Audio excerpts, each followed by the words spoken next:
Y hoy vamos a un pasaje que nos va a enseñar cómo debes contribuir a la unidad en la iglesia, en tu matrimonio, en tu familia, realmente en cualquier relación humana.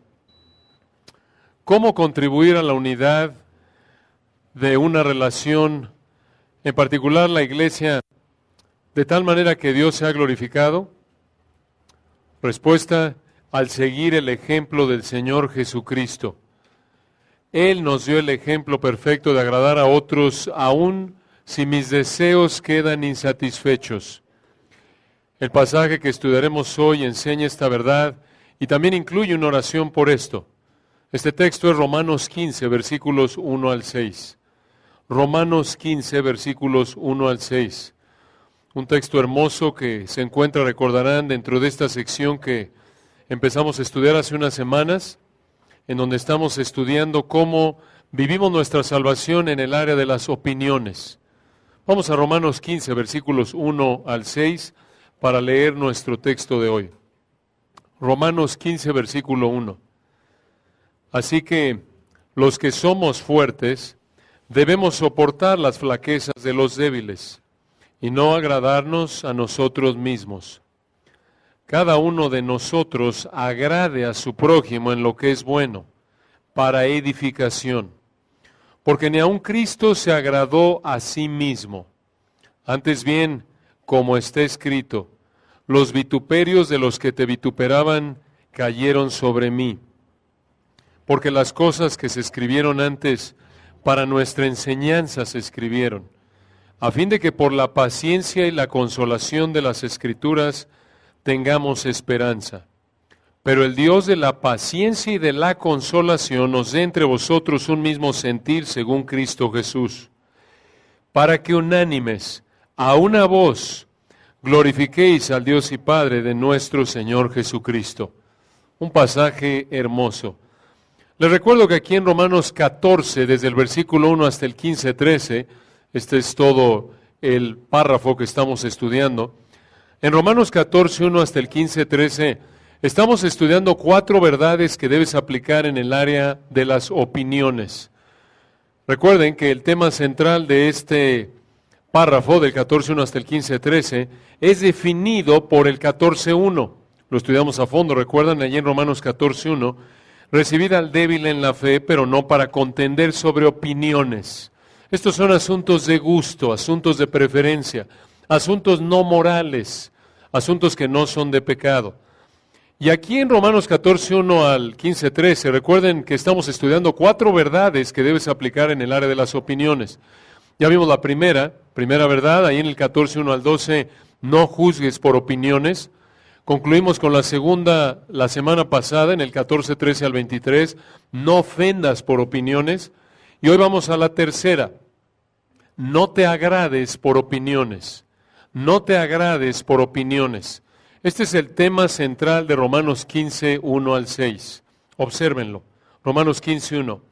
Así que los que somos fuertes. ¿De qué está hablando Pablo aquí? Observen que usa el pronombre plural, primera persona, los que somos. Aquí Pablo se incluye en el grupo de los que son espiritualmente fuertes. Observen que el versículo 1 abre con las 2 palabras así que. Y esto muestra que Pablo está siguiendo con lo que ya dijo en el capítulo 14.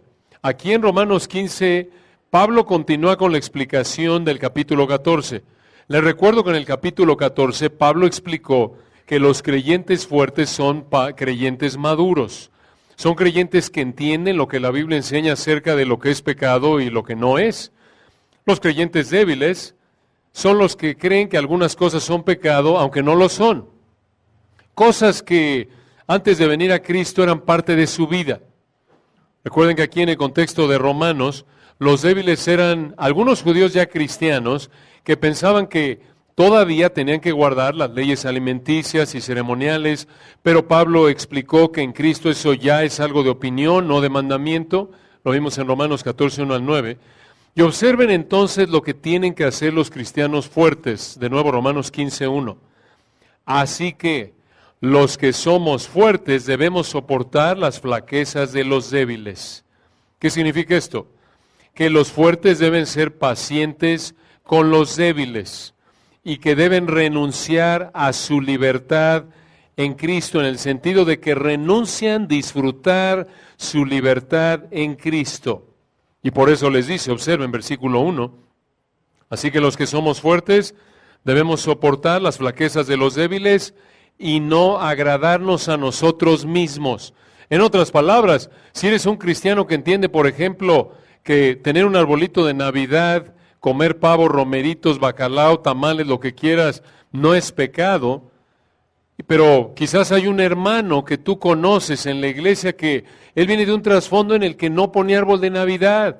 Y de hecho, para él la Navidad era una manera de celebrar la austeridad y él simplemente come arroz. Y tú dices, bueno, lo voy a invitar a cenar. Muy bien, lo invitas a cenar, pero sabes que le ofende que pongas tu árbol de Navidad y que comas tu pavo y demás. Y dices, bueno, pero no es pecado. Correcto, no es pecado. Pero Pablo dice en Romanos 15:1, los que somos fuertes debemos soportar las flaquezas de los débiles, ser pacientes con ellos y no agradarnos a nosotros mismos. En otras palabras, si lo vas a invitar a comer, ten cuidado, no te agrades, aunque no es pecado poner tu árbol de Navidad y comer pavo, bacalao y lo que quieras, al hermano le ofende, entonces no te agrades a ti mismo. A lo mejor ese día le suavizas y le das pasta o otra cosa que no le ofenda. Esa es la idea aquí. De hecho, observen aquí en el versículo 1, la palabra no agradarnos. Agradarnos traduce el verbo griego aresco. Aresco, para que se acuerden, así como el dicho, la burra no era arisca. Esa es la idea en cuanto al cómo se oye. Aresco. Aresco es el verbo que, una forma del verbo traduce la palabra agradarnos. Es realmente la idea clave aquí en los versículos 1 al 6. Lo sabemos porque observen que se repite 3 veces en este pasaje, versículo 1 al final. No agradarnos a nosotros mismos. Versículo 2, cada uno de nosotros agrade a su prójimo. Versículo 3, porque ni aun Cristo se agradó. ¿Qué quiere decir esto de que no debemos, versículo 1, agradarnos a nosotros mismos? No busques tu satisfacción personal. Aquí en el versículo 1, Pablo dice, los cristianos fuertes, y él se incluye aquí, él dice, los que entendemos que tenemos la libertad en el área de opiniones, de hacer ciertas cosas que no son pecaminosas, aunque tienen la libertad de hacerlo si no es pecado, en lugar de disfrutar de esa libertad porque a mí me gusta, debemos refrenarnos de hacer lo que le agrada al hermano débil en esta área de opiniones de asuntos no morales. Este es un llamado a sacrificar mis deseos personales para agradar a otros. Esto es lo que dice Pablo aquí en el versículo 1. En asuntos de gusto, de preferencia, debemos hacer lo que le gusta al hermano débil, no lo que a nosotros nos gusta. ¿Qué actitud está detrás de este principio? El amor. La actitud vital detrás de este principio es el amor, porque 1 Corintios 13:5 dice que el amor no busca lo suyo propio. El amor piensa en los deseos de otros antes que en los míos. Pienso antes en lo que agrada a otros antes que a mí. Este principio tan importante, el Espíritu de Dios lo aplica al matrimonio. Observen allá adelante en 1 Corintios 7:33. 1 Corintios 7:33. Vayan por un momento a este texto y vean cómo Pablo usa la misma palabra griega que se traduce agradarnos en Romanos 15:1. Aquí en 1 Corintios 7:33 y 34. Recuerden que aquí en 1 Corintios 7 el contexto es diferente. Pablo aquí en 1 Corintios 7 está explicando los beneficios de ser soltero.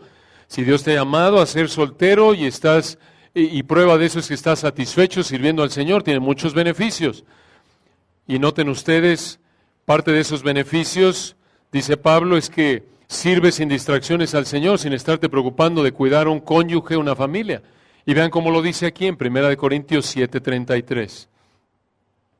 Pero el casado tiene cuidado de las cosas del mundo, de cómo de cómo agradar a su mujer.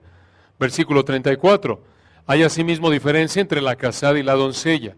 La doncella, esta es la soltera, tiene cuidado de las cosas del Señor, para ser santa, así en cuerpo como en espíritu.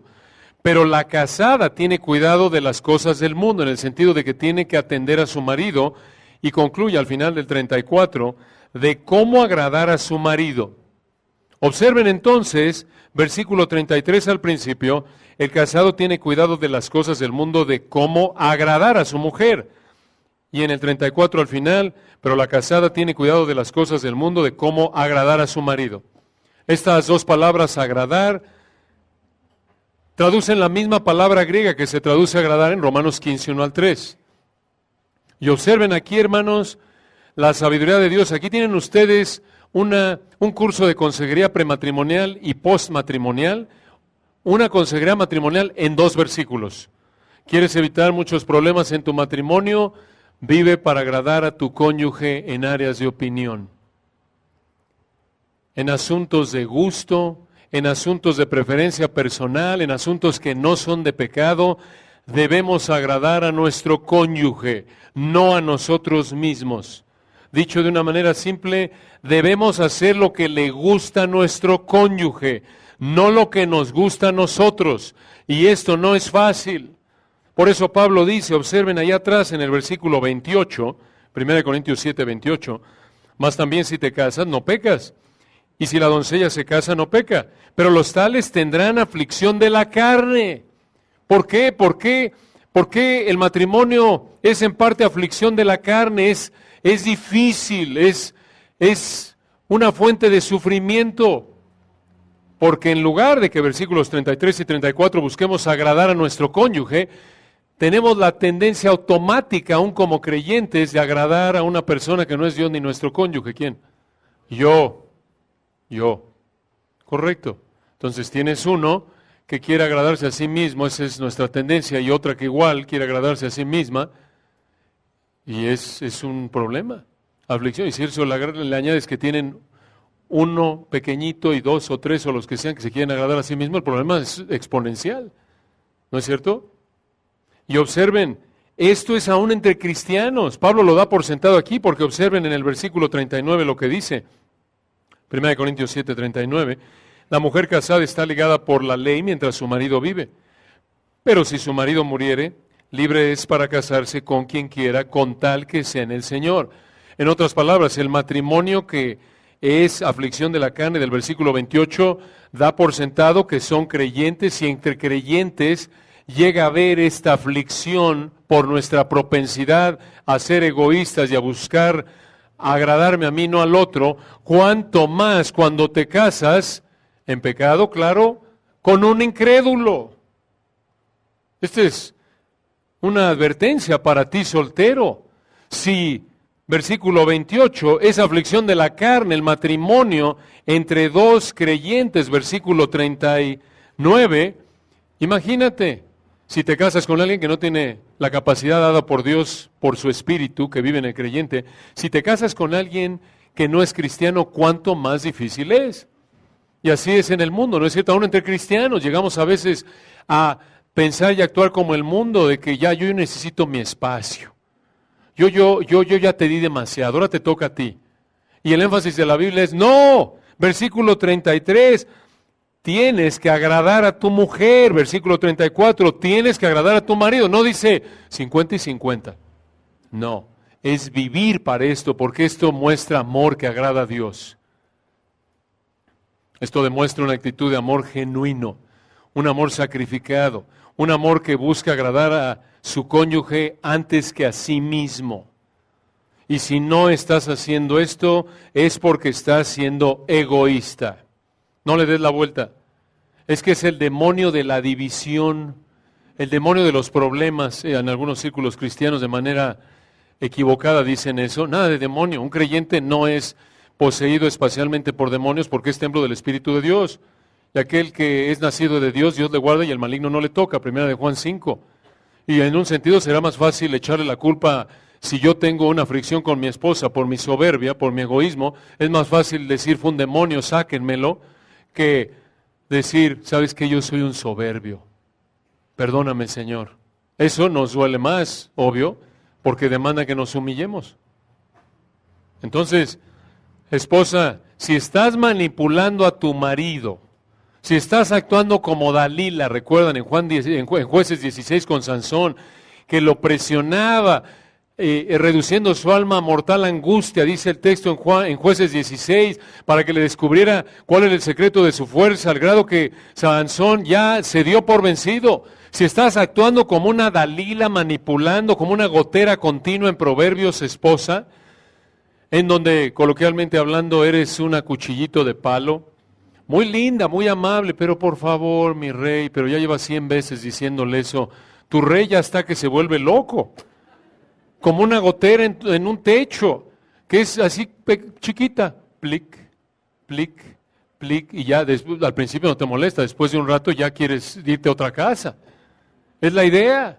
Entonces, esposa, si estás manipulando a tu marido, estás actuando como una Dalila, una gotera continua, si lo estás presionando para salirte con la tuya en asuntos de opiniones, de gustos, no lo estás agradando porque estás siendo egoísta, estás siendo soberbia. Y lo mismo tú, esposo. Si estás siendo autoritario, si no consideras la opinión de tu mujer, si estás actuando como un Herodes en Mateo 2, si tomas decisiones unilaterales en asuntos de opiniones, de gustos, cuando tu esposa quiere que la consideres y a ti no te importa, no le estás agradando porque estás siendo egoísta, soberbio. Ahora regresen a Romanos 15, versículo 1. Y Pablo dice entonces, así que los que somos fuertes debemos soportar las flaquezas de los débiles. Pablo dice, los creyentes fuertes debemos agradar a los creyentes débiles, no a nosotros mismos. ¿Cuál es la meta? Que los creyentes débiles maduren espiritualmente y se vuelvan fuertes. ¿Cómo lo sabemos? Versículo 2 lo dice.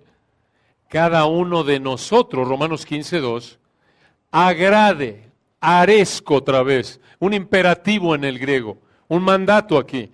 Si no agradas a tu prójimo en esto, en lo que es bueno para edificación, estás pecando, porque este es un mandato. Entonces Pablo dice, vean versículo 2, cada uno de nosotros agrade a su prójimo en lo que es bueno para edificación. ¿Qué quiere decir para edificación? Para su bienestar espiritual, para ayudarles a ser más obedientes a Dios. Cuando estás con alguien y dices, pasamos un tiempo edificante, quiere decir que te ayudó a obedecer más a Dios. Alguien que no te edifique es alguien que te ayuda a desobedecer a Dios. Ahora, ¿quieres un ejemplo de esta actitud? Versículo 3, el Señor Jesucristo. El ejemplo supremo de sacrificar los intereses personales para el beneficio de otros es nuestro amado Señor Jesucristo. Véanlo ahí en el versículo 3. Porque ni aun Cristo se agradó aresco a sí mismo, antes bien, como está escrito en el Salmo 69:9, los vituperios de los que te vituperaban cayeron sobre mí.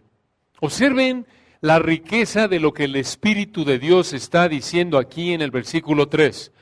Cristo no solo sacrificó sus intereses por los del Padre, sino que al hacer esto, sufrió sin merecerlo.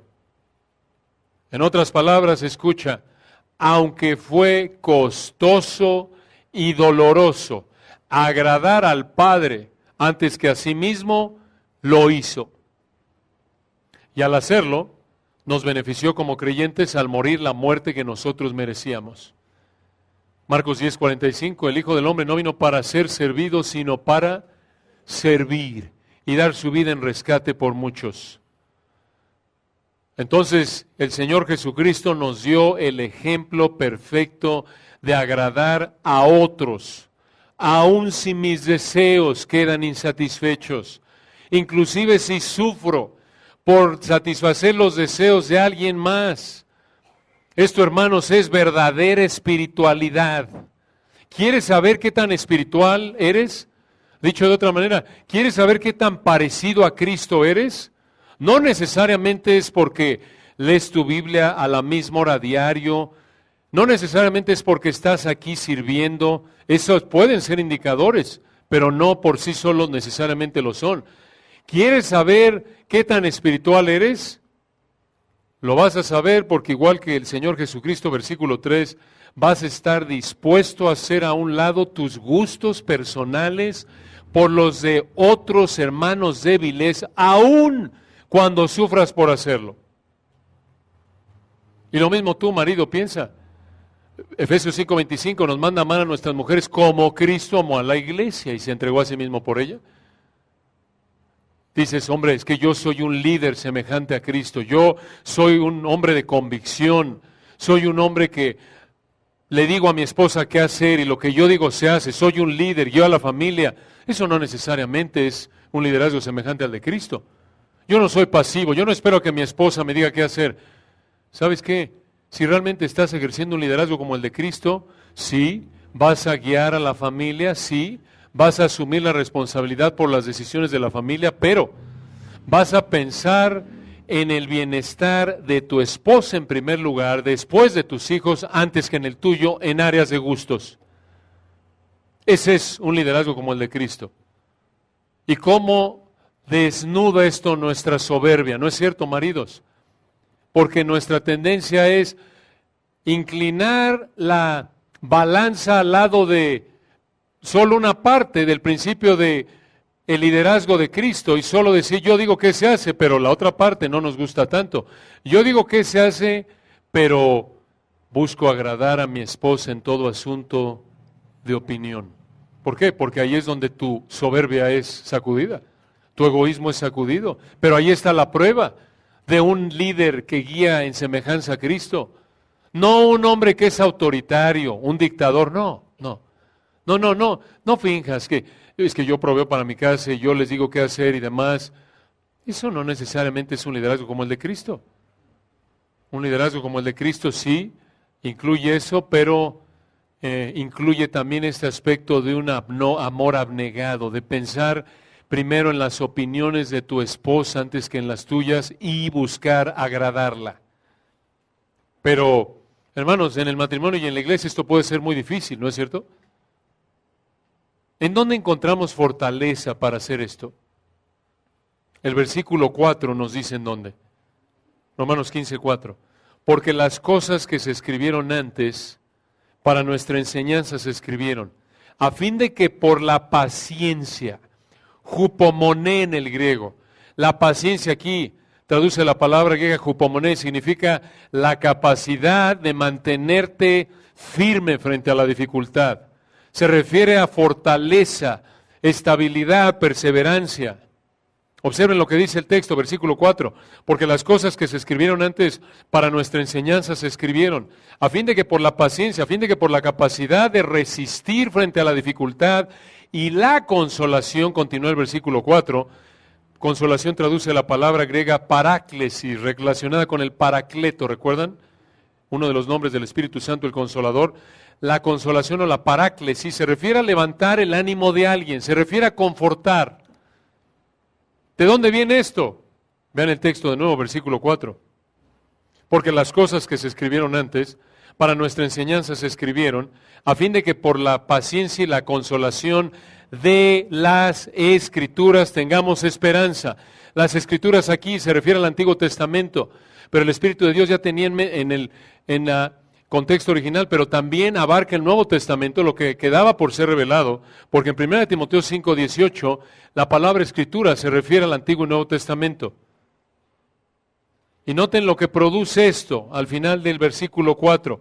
¿Qué producen las Escrituras? No solo paciencia y consolación, sino al final tengamos esperanza, elpis. Elpis en el griego quiere decir miras hacia adelante esperando que se cumpla algo, expectativa, esperanza. Observen este texto, es una joya, hermanos. Romanos 15:4 nos recuerda que una de las funciones de las Escrituras en tu vida como cristiano es enseñarte, darte fortaleza para resistir en medio de la dificultad, consolarte y también darte esperanza. Qué hermosa verdad, ¿no es cierto? Ahora piensen en esto.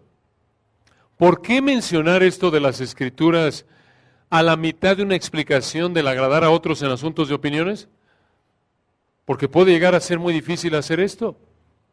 En la iglesia, por ejemplo, estar colocando los intereses, los gustos de un hermano débil para servirlo, para su beneficio espiritual, y hacer esto a expensas de tus gustos y opiniones personales, puede llegar a ser difícil y desalentador. ¿Por qué?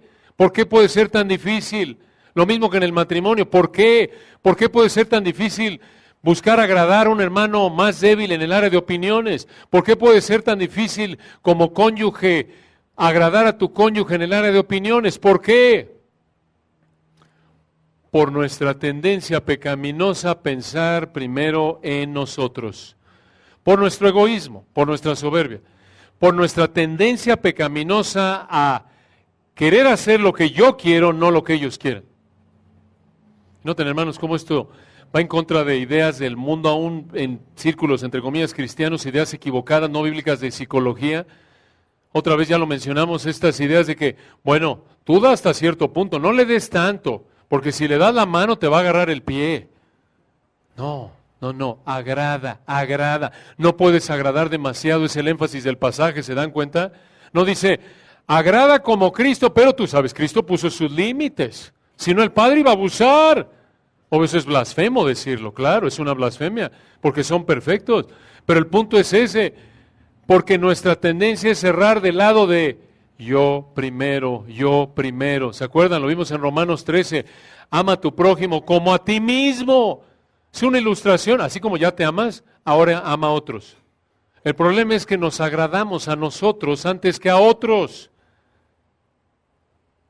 Ahora piensen, hermanos, esto en un sentido podría ser más fácil si fuera en áreas morales, en áreas de pecado. Imagínate, si tu esposa te dice, oye, mi amor, ¿sabes que estoy hasta acá de la vecina? Por favor, ¿puedes ir a matarla ya? O sabes que andamos cortos de dinero, mi rey. ¿Por qué no robas algo, hombre? Como marido cristiano dices, oye, me estás pidiendo pecar. Eso es obvio, ¿no? Pero, hombre, en el área de opiniones es a veces más difícil, ¿no es cierto? Porque tu esposa quiere que compres esto y tú quieres aquello. O en la iglesia quieren que la música dure 15 minutos y tú como líder de la alabanza quieres 20. No es el caso aquí, no se preocupen. Pero cosas de opinión, ¿no es cierto? Y hermanos, tristemente somos soberbios. Todavía luchamos, Romanos 7, con nuestros deseos pecaminosos. Somos como nuestros hijos o nuestros nietos. Ves a tus hijos, a tus nietos, no se les da lo que quieren, niños pequeños, y se avientan y hacen un berrinche y golpean en el piso, ¿no es cierto? Pero ¿sabes qué? No, están muy lejos. Recuerda, son una versión miniatura de nosotros. Así es. Hacemos lo mismo, pero de maneras más sofisticadas. Claro, a lo mejor manipulamos, pero internamente estamos haciendo el mismo berrinche. ¿Se dan cuenta? Es lo mismo. Tenemos el mismo corazón. De hecho, ¿de dónde creen que sacaron ese corazón los hijos y los nietos? Obvio, de sus padres. Entonces, aquí en Romanos 15:4, Pablo le explica a estos creyentes cómo ser fortalecidos y animados para agradar a otros en asuntos de opinión.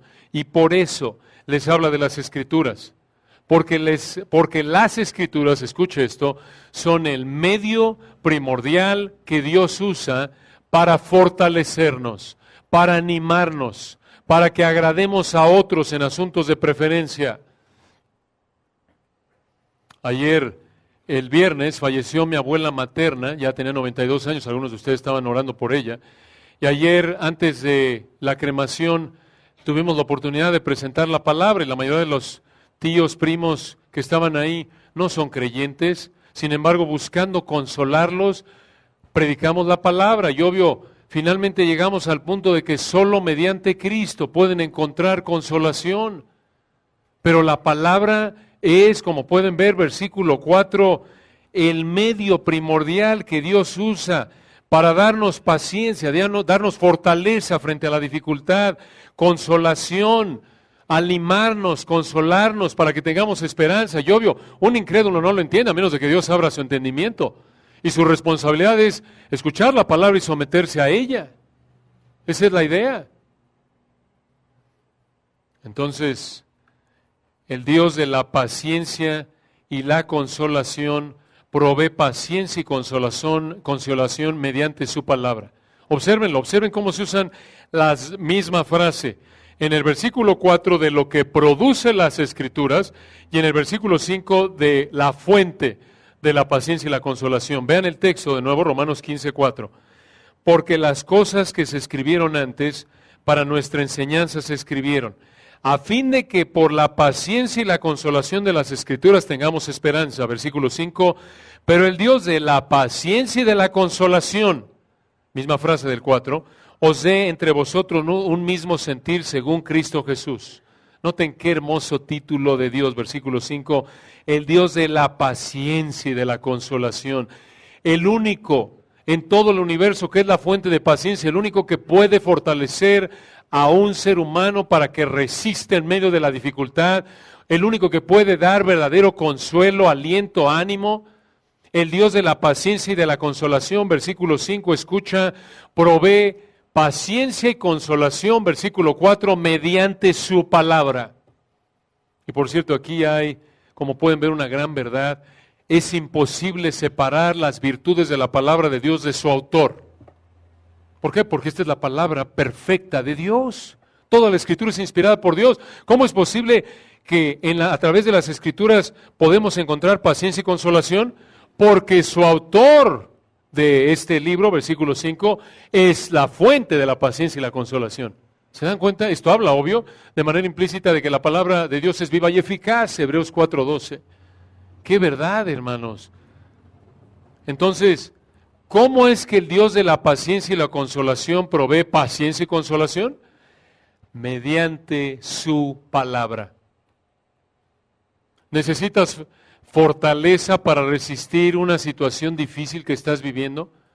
¿Necesitas ánimo, aliento, consuelo? No solo pides oración a los hermanos para que Dios te dé paciencia y consolación, para que te dé fortaleza para enfrentar esa situación difícil y te consuele, sino que abres tu Biblia y la estudias, porque Dios va a responder esa oración a través del estudio de su palabra. Entonces, ¿necesitas fortaleza para perseverar ante la dificultad? ¿Necesitas fortaleza para agradar a otros en asuntos de preferencia? ¿Necesitas ánimo? ¿Necesitas consuelo ante la dificultad de sacrificar tus intereses personales para buscar el beneficio de otros? Entonces estudia las Escrituras. Y claro, la implicación es que te sometes a ellas. Estudia y obedece, porque Dios te fortalece, Dios te consuela mediante las Escrituras. Como lo decía un puritano que citaba nuestro hermano Steve Lawson, si tienes que escoger en una semana dada como ilustración, si en una semana tienes que escoger entre una hora de lectura de la Biblia y una de predicación, escoge la hora de predicación, porque va a ser más útil para ti. ¿Por qué? Porque vas a entender el texto. Obvio, dando por sentado que es una predicación genuina, que explica y aplica el texto. Porque leer es parte de estudiar, pero no es suficiente.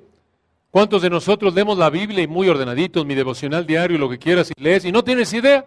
¿O te quedas con huecos ahí, ideas que crees que significa algo que no es?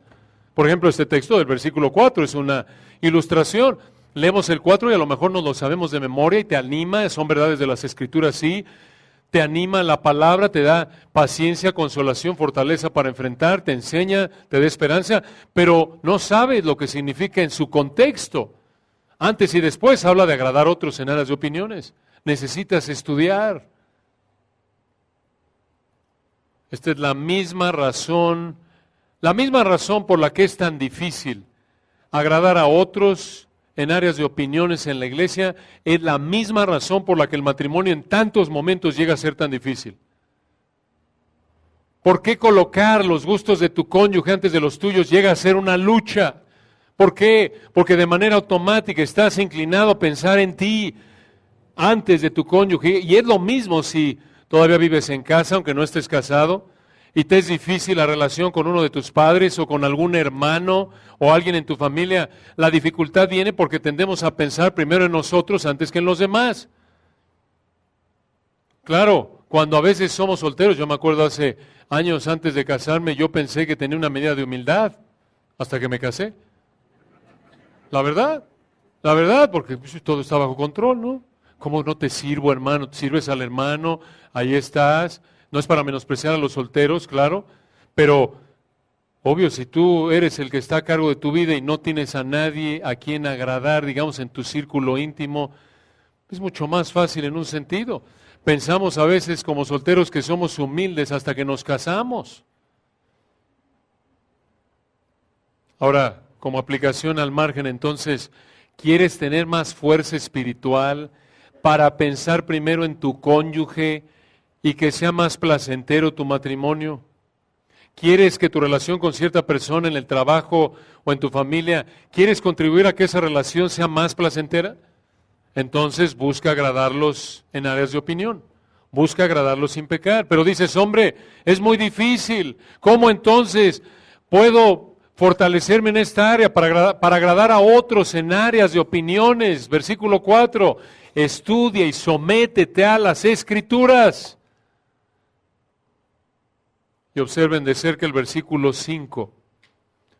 Observen cómo el que nos da fortaleza para agradarnos unos a otros en asuntos de preferencia, el que usa su palabra, la fuente de esa fortaleza frente a la dificultad, del consuelo, la enseñanza, que nos llena de esperanza, la fuente de esto que usa su palabra, observen que es el Señor.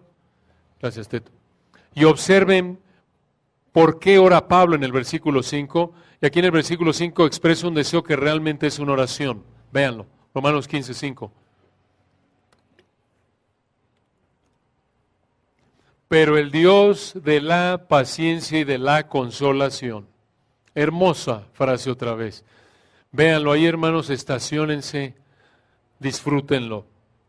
Paciencia, misma palabra, ya dijimos, la misma frase, realmente idéntica en el griego que en el 4. Vean de nuevo el 4, porque las cosas que se escribieron antes para nuestra enseñanza se escribieron a fin de que por la paciencia y la consolación de las Escrituras, versículo 5, pero el Dios de la paciencia y de la consolación. Paciencia otra vez se refiere a la capacidad de enfrentar la dificultad, consolación se refiere a consuelo, ánimo, aliento. Observen versículo 5, el Dios de la paciencia y de la consolación os dé, Él es la fuente. No está en ningún otro lugar. La capacidad de enfrentar una dificultad, la capacidad para ser consolado, el ser consolado realmente de manera genuina, solo Dios lo puede dar, versículo 5. Esta es una oración de Pablo. Pero el Dios de la paciencia y de la consolación os dé. Está orando Pablo aquí. El Dios es como cuando dices Dios te bendiga. Es un deseo, pero realmente es una oración también, que oro a Dios que te bendiga. Es lo que está diciendo Pablo aquí en el 5. Pero el Dios de la paciencia y de la consolación nos dé, solo Él puede darlo, solo Él es la fuente, por eso Pablo se lo pide. Y ya sabemos cómo responde esa oración el Dios de la paciencia y de la consolación en el versículo 4, a través de su palabra. Pero vean el versículo 5. Pero el Dios de la paciencia y de la consolación, de nuevo aquí en el contexto se refiere a ser fortalecidos y a ser consolados para agradar a los hermanos débiles en la fe en asuntos de opinión. Entonces Pablo ora, versículo 5, y dice, pero el Dios de la paciencia y de la consolación os dé entre vosotros un mismo sentir según Cristo Jesús. Observen la palabra sentir. Una mejor traducción quizás sería que entendamos en nuestra cultura, sentir. La palabra griega significa mente, juicio, manera de pensar. Pablo está diciendo al final, vean, pero el Dios de la paciencia y de la consolación os dé entre vosotros una misma manera de pensar según Cristo Jesús. ¿Qué significa esta última frase? ¿Tener una misma manera de pensar según Cristo Jesús? Significa que Dios nos dé una manera de pensar como la de Cristo. Que pensemos como Cristo. ¿Y cómo piensa Él? Versículo 3, ya nos dijo, Romanos 15, 3, porque ni aun Cristo se agradó a sí mismo, Antes bien, como está escrito, los vituperios de los que te vituperaban cayeron sobre mí. ¿Cómo piensa Cristo? Él no se agrada a sí mismo, aun cuando le cuesta, aun cuando sufre sin merecerlo. Pablo, aquí en el versículo 5, le pide a Dios que hiciera que la iglesia en Roma estuviera unida. Y como lo vimos en el versículo 4, Dios haría esto en el caso de los hermanos fuertes al darles la fortaleza y consuelo mediante las Escrituras para agradar a los débiles, y así estarían unidos.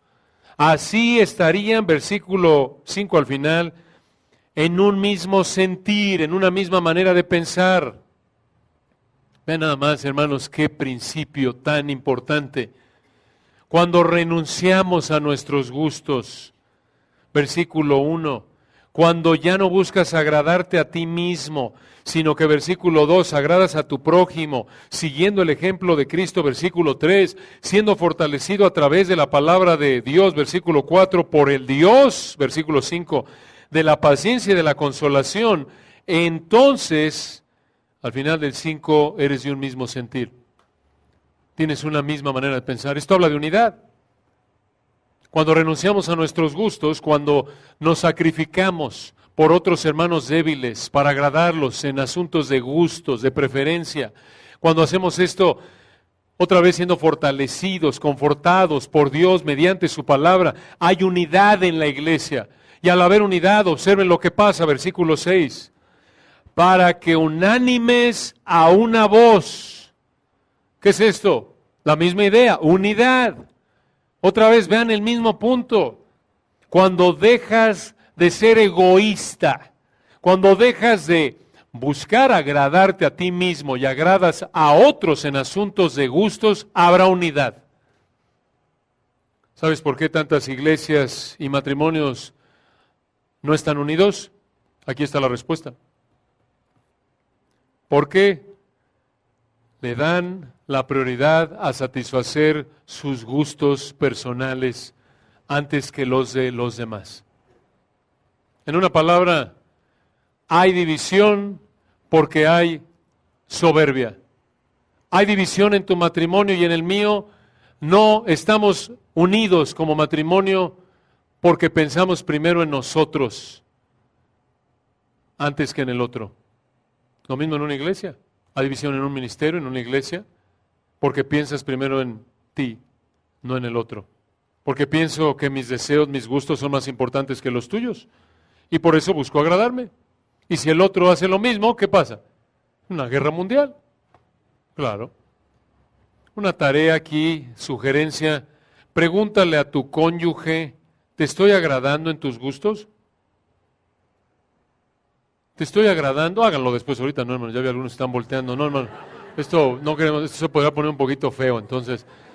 Y por cierto, agárrate de la silla porque obvio probablemente no te guste la respuesta, otra vez por nuestra tendencia a ser soberbios. Muy obedientes, ya los vi ahí volteando. No, hermanos. No, en su casa, por favor.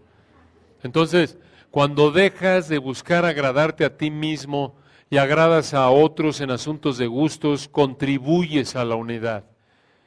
Y cuando actuamos así, observen lo que sucede, versículo 6. Para que unánimes a una voz, y aquí viene, glorifiquéis al Dios y Padre de nuestro Señor Jesucristo. Hermanos, hablamos de vivir para la gloria de Dios, y lo enseña el texto de 1 Corintios 10:31, ¿recuerdan? Si pues coméis o bebéis, o hacéis otra cosa, hacedlo todo para la gloria de Dios. Eso quiere decir, vives para exaltar a Dios al ser obediente, vives para honrar a Dios, vives para que Dios se vea bien en tu vida, en toda área de tu vida. Pero aquí hay una manera específica en la que mostramos que vivimos para la gloria de Dios. ¿Cómo? Cuando haces a un lado tu deseo por satisfacer tus gustos y agradas a otros hermanos débiles, contribuyes a la unidad de la iglesia y Dios es glorificado. Dios es exaltado. Dios es honrado.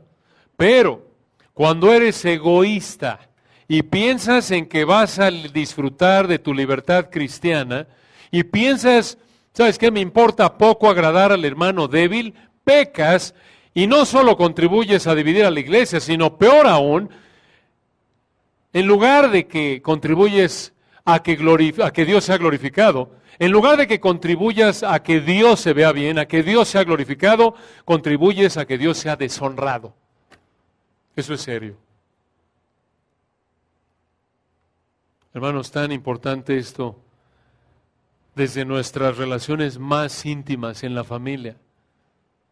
Piensen esto, aquí en la iglesia puedes estar sirviendo fielmente, llegas a tiempo, eres diligente en tu servicio y está, qué bueno, que esa es una fortaleza y sirves y eres comprometido y no fallas y demás, pero en esta área, si tú en algún área de opinión no estás buscando agradar al hermano, entonces estás pecando, estás deshonrando a Dios.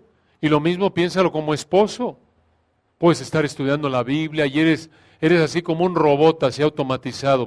Te paras diario a las 5 de la mañana, lees tu Biblia de 5 a 6 y sirves en la iglesia y evangelizas y regalas CDs y demás, pero con tu esposa eres un rufián porque eres un canalla que en lugar de pensar agradarle en áreas de opinión, haces lo que quieres, no estás glorificando a Dios.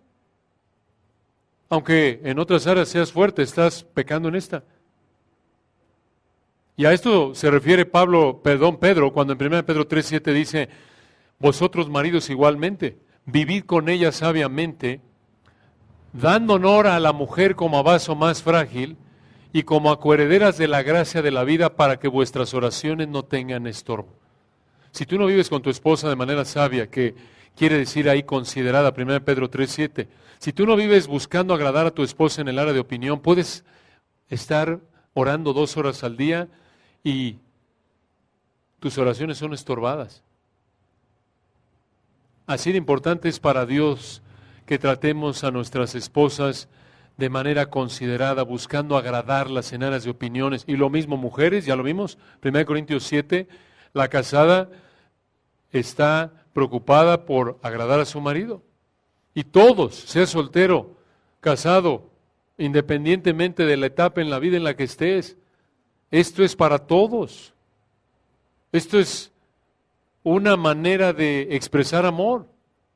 Buscamos, versículo 1 al final, no agradarnos a nosotros mismos, sino versículo 2, cada uno de nosotros agrade a su prójimo, para ayudarle a obedecer a Dios, siguiendo el ejemplo del Señor, versículo 3, siendo fortalecidos, versículo 4, por la palabra de Dios, recibiendo esa fortaleza y ánimo, versículo 5, de Dios, para que entonces estemos unidos, versículo 6, y Dios sea glorificado. Oremos y continuamos la semana que entra, si Dios quiere. Padre, gracias por este texto tan hermoso, tan claro, que nos enseña de manera tan práctica cómo eres tú glorificado de esta manera, cómo cultivar la unidad, cómo tú eres la fuente de la fortaleza y consuelo para poder glorificarte en esta área. Gracias por enseñarnos la prioridad de tu palabra. Qué regalo es tu palabra en nuestra vida. Al ver una de sus funciones aquí, qué bendición tener acceso a la fortaleza que tú das, al consuelo que tú das, y tú lo das mediante las Escrituras. Qué gloriosa verdad. Gracias por el ejemplo de nuestro amado Señor, pues ni aun Él se agradó a sí mismo. Que seamos diligentes en agradar a nuestro prójimo y no agradarnos a nosotros mismos aquí en la iglesia, en el hogar. Que tu Espíritu nos lleve a examinarnos. Perdónanos, Padre, por nuestro egoísmo, por buscar agradarnos a nosotros mismos antes que a otros en áreas de opinión, en donde haya la necesidad de confesar, que cada uno lo hagamos ante ti y que tú apliques estas verdades a nosotros. Gracias, Señor, por este tiempo que nos concediste el día de hoy de adorarte, de escuchar tu palabra. Concédenos seguir sirviéndote el día de hoy, en la semana, y tener el privilegio de volver a deleitarnos juntos en adorarte, en escuchar tu palabra el próximo domingo, conforme a tu voluntad para tu gloria. Amén.